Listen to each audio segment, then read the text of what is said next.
Ako si Harvey, call center agent sa Makati. Sanay ako sa night shift. Pagkatapos ng trabaho, routine ko na ang tumambay saglit sa burger machine sa kanto ng Ayala. Malapit sa underpass. Palaging bukas yon kahit 10 oras ng gabi. Gabi-gabi ko silang nakikita. Yung matabang mama sa loob ng cart, laging nakangiti. At yung isang payat na lalaki na tahimik lang. Madalas, nakatayo lang sa tabi ng grill. Hindi ko alam kung bakit, pero may kakaiba talaga sa kanila. Parang hindi sila napapagod. Noong gabi ng Huwebes, pasado 3:00 na, umorder ako ng regular cheeseburger. Pero paglapit ko, wala yung matandang mama, yung payat lang ang naandoon. Tahimik, nakatitig lang sa akin habang niluluto yung karne. Wala man lang tunog o bati. Pati yung apoy sa grill, parang masyadong pula. Amoy sunog na balat. Pagbigay niya ng burger, nagsalita siya. Mahina pero malamig ang boses. Huling beses mo na to, Harvey. Napakunot noo ako. Ha? Anong ibig mong sabihin? Pero hindi na siya sumagot. Nakatingin lang siya. Yung mata niya, dilat na dilat. Kinain ko pa rin yung burger habang naglalakad pa uwi. Pero habang umunguya ako, may nakapa akong matigas. Dinura ako agad. May kuko. Parang kuko ng tao. Nanginginig na ako. Binuksan ko yung burger. May laman sa loob na hindi karne. Parang laman loob. Bumalik agad ako sa burger machine. Pero pagdating ko sa kanto, wala na yung cart. Wala yung grill. Wala yung dalawang lalaki. Nagtanong ako sa guard sa kalapit na building. Sabi niya, burger machine? Dito? Wala namang nakatayo dyan. Matagal nang sarado yan. Naaksidente daw yung dalawang crew dati. Nasunog sa loob ng cart. Mga 2 taon na ang nakalipas. Nalaglag ang burger sa kamay ko. Tumingin ako sa palad ko. May mantsa ng dugo. Umuwi akong sobrang kabado. Paano nangyari yun? Sino ang nagbenta sa akin? Kinabukasan, pinilit kong kalimutan ang lahat. Wala na rin naman akong magagawa dahil nangyari na. Pero palaisipan pa rin sa akin kung sino yung dalawang lalaki.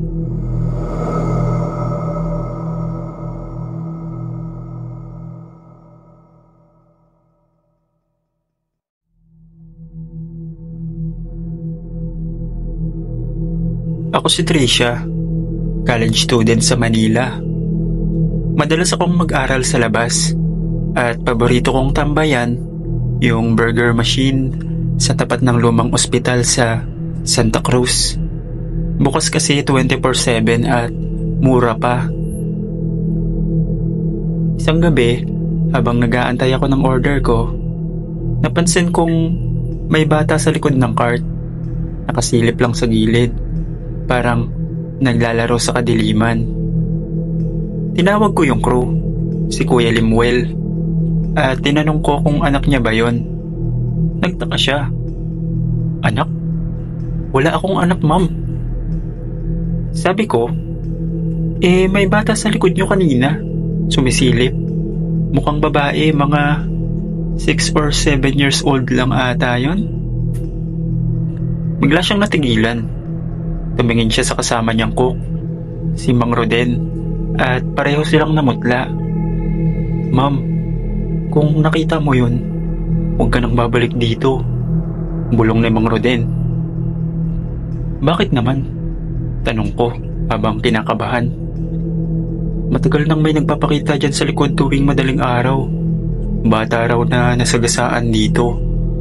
Tumalsik at dumiretso tumama sa cart. Dati, burger machine din ang may pwesto noon. Namatay siya on the spot. Simula nun, tuwing may bagong stop, nagpaparamdam siya. Hindi ako makakibo. Parang ang lamig ng paligid kahit tag-init. Paglingon ko sa likod ng cart, wala na ang bata. Pero may naiwan sa sahig. Isang tsinelas ng bata. Basa pa, parang bagong-bago. Hindi ko na tinapos kainin ang burger ko. Pag-uwi ko, napatingin ako sa cellphone ko. Nakunan pala ng camera ko habang nagsiselfie kanina sa cart. Sa likod ko, may batang babaeng nakangiti. Sa kaba, agad ko itong binura. Bumalik pa rin naman ako sa burger machine stall na yon. Pero hindi ko na ulit nakita yung bata. Hanggang dito na lang po ang aking kwento, Sir Dave.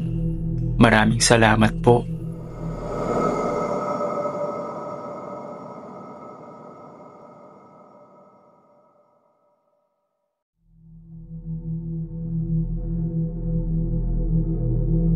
Ako si Kiko, truck driver. Mahigit 10 taon na akong bumabagtas ng Luzon. Isang gabi, papunta akong Bicol para mag-deliver ng semento. Madilim, walang masyadong sasakyan at nagsimulang bumuhos ang ulan.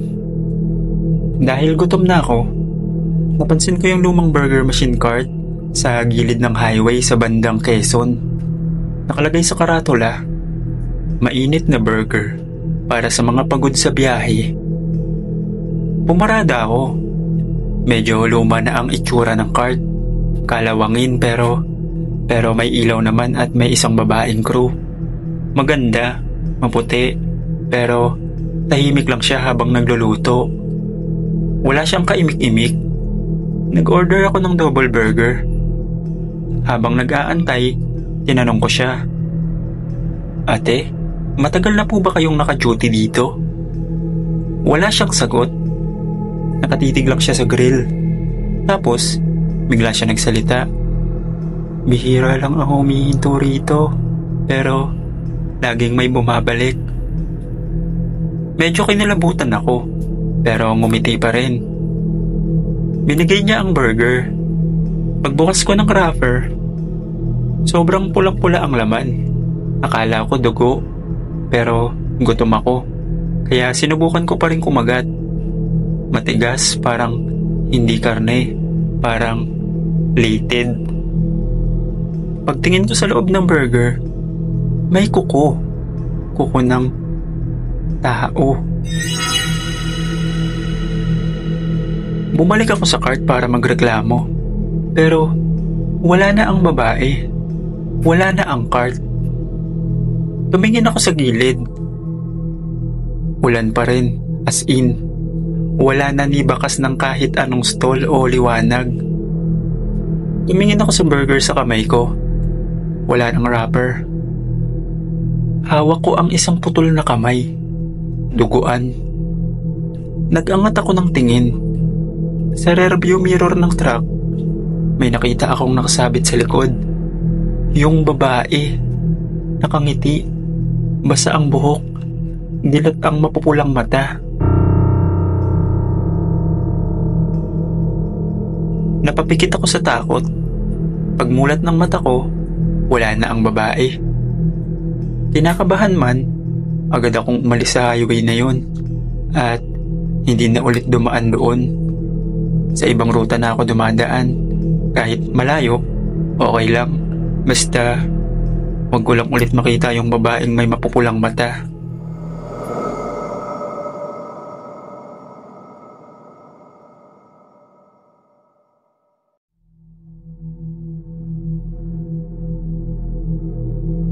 Ako si Andre. Nagbakasyon ako sa lola ko sa Zamboanga. Isang gabi, galing ako sa inuman sa kabilang barangay. Naglakad lang ako pauwi at nadaanan ko ang lumang burger machine sa ilalim ng tulay malapit sa ilog. Sa totoo lang, noon ko lang yun nakita. Pero dahil gutom na gutom ako, lumapit ako kahit ang dilim-dilim ng lugar.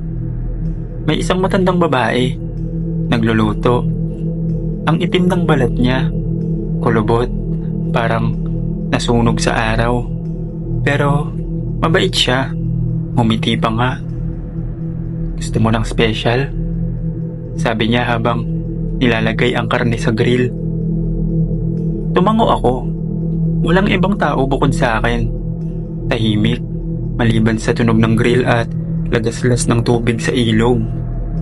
Napansin kong may maraming sako sa gilid ng cart. Yung iba, may mancha ng lupa. Hindi ko na lang pinansin. Binigay niya yung burger. In fairness, mabango. Kaya kumagat ako. Pero may baho na panis na dugo at may lasa ng kalawang. Dinura ko agad. Hinawi ko yung tinapay at tumambad ang laman. Mukhang dila ng hayop. Pero may piercing. Parang dila ng tao. Napatayo ako. Tinanong ko yung matanda kung anong karne yun. Ngumiti siya ng malapad. Tumulo ang laway niya. Sabi mo, special, di ba? Tumakbo ko palayo. Pero parang ang layo ng daan. Paglingon ko, wala na ang burger machine. Wala na ang matanda. Pero may naiwan sa sahig. Isang mukhang nakangiti. Wala nang laman sa loob. Balat na lang. Parang hinubad lang mula sa bungo. Kinabukasan, nagtanong ako sa mga taga roon. Sabi nila, ay nako bata, ilang taon nang sinasabi ng matatandang iwasan ang ilalim ng tulay tuwing gabi. May engkanto raw na nag-aanyong tao, nagtitinda ng burger, na gawa sa laman ng mga taong naligaw sa lugar na yan. Matapos yung karanasan kong yun, hindi na ulit ako dumayo sa inuman sa ibang lugar. At paglalabas ako, lagi na akong nagpapasama sa mga pinsan ko. Nakauwi na din naman ako dito sa Manila. Pero hindi ko makakalimutan yung karanasan kong yun.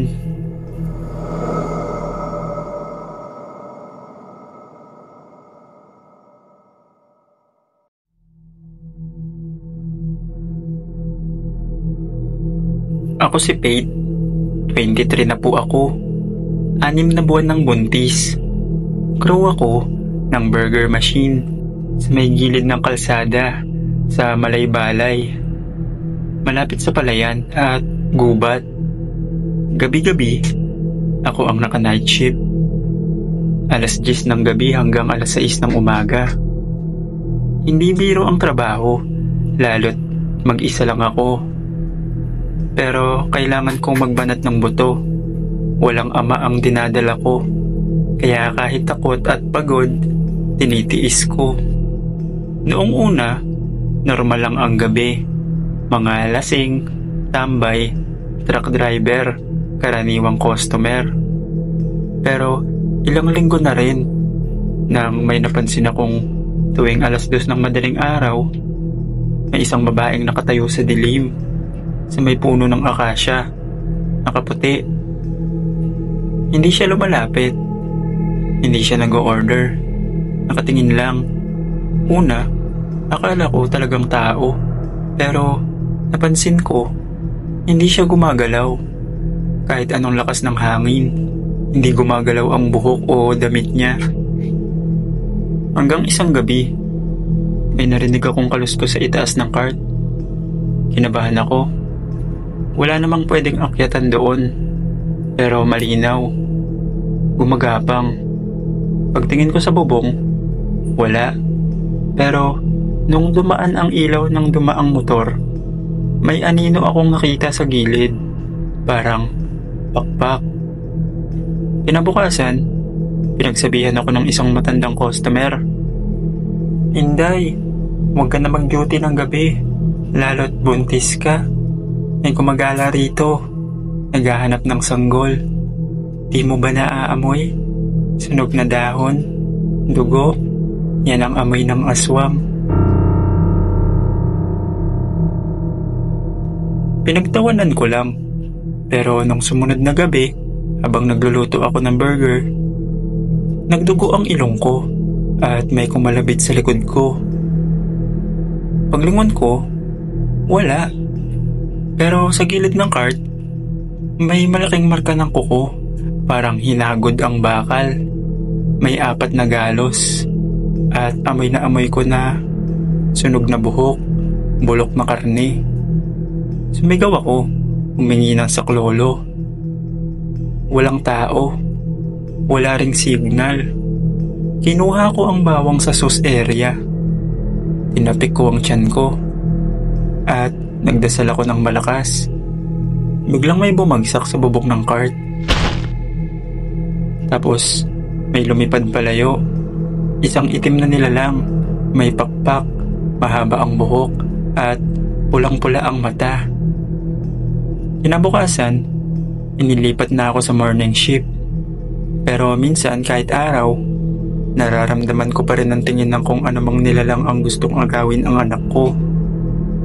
Kaya napagdesisyonan ko munang mag-leave at ipanganak muna ang anak ko.